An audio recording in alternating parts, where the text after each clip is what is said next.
Hi everyone, Aaron here for Zollotech, and this is the 2020 iPad Air 4th generation. I've been using it every single day since it came out. I switched over to this as my main iPad, and this is the device I'm using the most when I'm not editing video on a Mac. So this is what I've used most of the time every single day.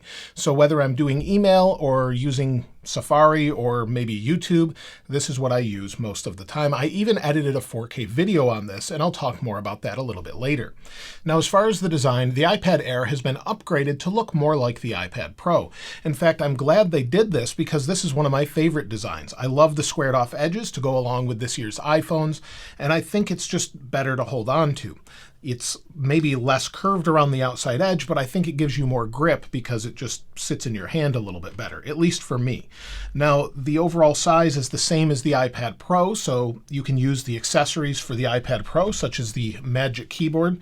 In fact, it's the same one for the 11-inch iPad Pro that you can use with the iPad Air. So it's nice that it's sort of standardized that way.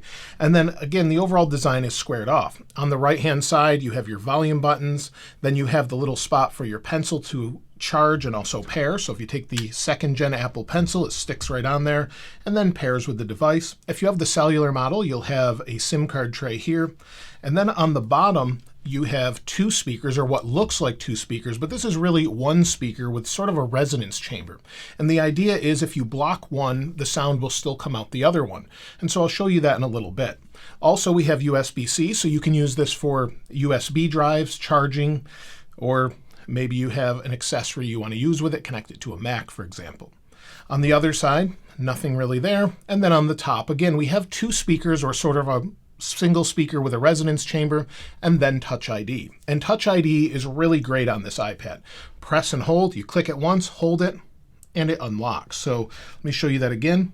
Press and hold, keep your finger there, and it unlocks. This took me a little bit of time to get used to coming from an iPad Pro with Face ID. So instead of swiping up on the iPad, you just press the button and it unlocks. It's nice and fast, no problems there. And again, you'll see it unlocks nice and fast. No issues whatsoever with that. The bezels are a little bit bigger on the display than what we had with the iPad Pro, but that's not really an issue. You put your thumb on there anyway, and I have fairly big hands.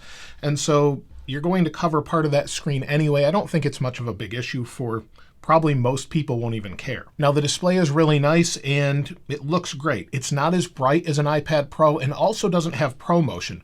While it is nice and smooth at 60 Hertz, it works fine, no problems here. If you're coming from an iPhone or any previous generation iPad that's not a Pro, you won't notice it all. So I don't think it's really a concern for most people. It's nice and smooth, and it's always fast. And this is super fast with the A14 Bionic. It only has 4 gigs of RAM, but I was able to edit a 4K video on it, and I'll show you that in a bit.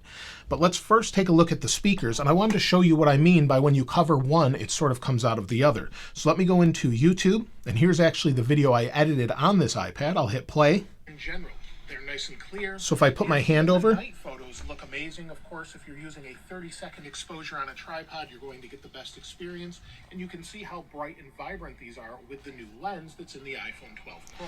So as I cover the different speakers, yes, you can hear a little bit of a difference. It muffles it a little bit, but you don't block the sound entirely. So if you are using this to watch a video and you're covering 2 speakers, you won't really miss out on the audio too much. There is a slight difference, like I said, but it's not really much of an issue. Now, like I said, this is super fast. Even though it has only 4 gigs of RAM, I was able to edit a 4K video on it. If I go into iMovie, here's the actual iPhone 12 Pro video. I fully edited this in 10-bit HDR on this. So I recorded it with automatic settings on the iPhone 12 Pro, imported it to this iPad, and then fully edited the entire video on here, including titles. You can see there's some B-roll. That's the secondary video that's on top here. And you can see all of the different cuts. Most of the time, it handled it without a problem. And the reason I say most of the time is sometimes during playback, if I hit play here, the right size for most people, we'll turn it down. This is something that I could use full time instead of the 12 Pro. Sometimes when it goes back over to where I'm talking on camera, it will sort of hiccup and pause like that. So I don't know if this is a memory issue or an iMovie issue, but it sort of catches up. And I only found this to be an issue once I got past about 5 to 7 minutes of 4K video. Remember, this is 4K 10-bit HDR video. even high-end Mac Pros sometimes will hiccup editing this sort of video. So it's really impressive what it's doing. And then when I exported the video, that was sort of mind-blowing. Whatever they're doing with this A14 Bionic exported the video in less time than the video is long. So the video is 12 minutes and 7 seconds.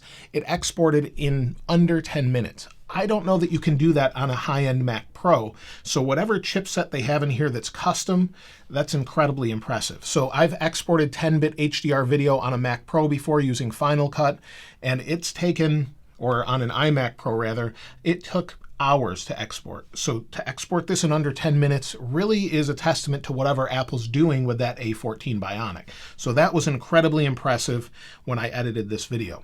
Now the other thing is, you don't get studio mics with this iPad. So compared to the iPad Pro, you won't have studio mics. If you need to use this for a quick recording, you can do that, but the audio just won't be as good as, say, a studio microphone. So let me go into the camera and we'll check out the forward-facing camera. So now I'm in the camera. Let's flip it around to the forward-facing camera. We're on video, HD 60, which is the highest it can do. Let me go ahead and hit record. And now you can hear the microphones from the new iPad Air. And so they're pretty good. They're not amazing, and they're not as good as the iPad Pro, but they're pretty good and definitely usable if you want to use this for FaceTime or some quick video recording. And so I think that gives you a good idea of what it's capable of. And then also the rear-facing camera is pretty good as well. So let me get my iPhone out of my pocket here, the iPhone 12 Pro. We'll go ahead and hit record. And now I'm recording from the rear camera of the iPad Air. So it is 4K 60, but it's not HDR. It's pretty good video. It looks a little bit grainy, but in general, it looks pretty good. So I think it's a decent camera. Of course, you can use it for whatever you'd like. If you want to use it for just capturing some quick video, maybe storyboarding, getting some ideas, I think it's perfect for that. So it's not great for everything. Your iPhone would be better for that in combination with this iPad Air, but it's really good in general. Now, one thing I find that I have to use all the time with this is the smart keyboard. To me, this is a must-buy accessory and really transforms what the iPad can do as being mostly your main computer, or what you would use all the time. So it is a fairly expensive accessory. If we open it up like this, snap the iPad into place, and this is something that, like I said, I use all the time. I don't necessarily use the trackpad a lot. I use the keyboard a lot, and then scroll through using touch and maybe going back to iMovie. We'll go here, use space to play the video, just like I would if I was editing a normal video in Final Cut Pro on a Mac. I used space, jump ahead, frame by frame, using the keyboard. I think it's essential, along with the pencil, to help you sort of edit and fine-tune that edit as well. So obviously, this can be used for movie creation. You could use iMovie, LumaFusion, and maybe any future versions. And as far as accessories in general, this is a must-have for me if you're going to use this as your main device. If you're just going to use it for some sketching and you mostly draw, well, then maybe you want to go over to the Smart Folio, where you don't necessarily need that keyboard because you're doing more sort of art instead of maybe typing. But this shuts the iPad off and on when you open and close it, just like any of the other smart keyboards, and it protects it on the back as well. So I think this is a must-have accessory if you're not using the smart keyboard. There are other cases out there. These are my favorites so far, and of course they match the iPad Air. Now, as far as battery life, I'm getting the expected 8 to 10 hours of battery life on the iPad Air. I think it's going to get that 10 hours that most iPads do for most people. The only time I found that it got below that is when I was actually editing 4K video, and that's such an intensive process. Even on a MacBook Pro, for example, a 16-inch MacBook Pro, that will pull the time of battery life down to about 2.5 to 3 hours on a MacBook Pro. When you're using an iPad Pro, it pulls it down a couple hours, but it's still impressive what it can do. If we take a look at the last 10 days, it was last charged Tuesday at 8:54, and you'll see there wasn't a ton of use since then, but I have been using it extensively, and you can see a couple hours a day usually. Down here, screen on time, almost 3 hours that day, 5 hours that day, 5 hours the day before. So it just depends what day, but I use this a lot, and this is a device I really like. Now, would I pick this up instead of an iPad Pro? I would say it depends on which size iPad Pro. If you wanted to go for the 11-inch iPad Pro, I'd probably just pick up the iPad Air unless you needed more storage. storage. The iPad Air only goes up to 256 gigabytes of storage. So if you need more than that regularly and you're editing video, then I might switch to an iPad Pro.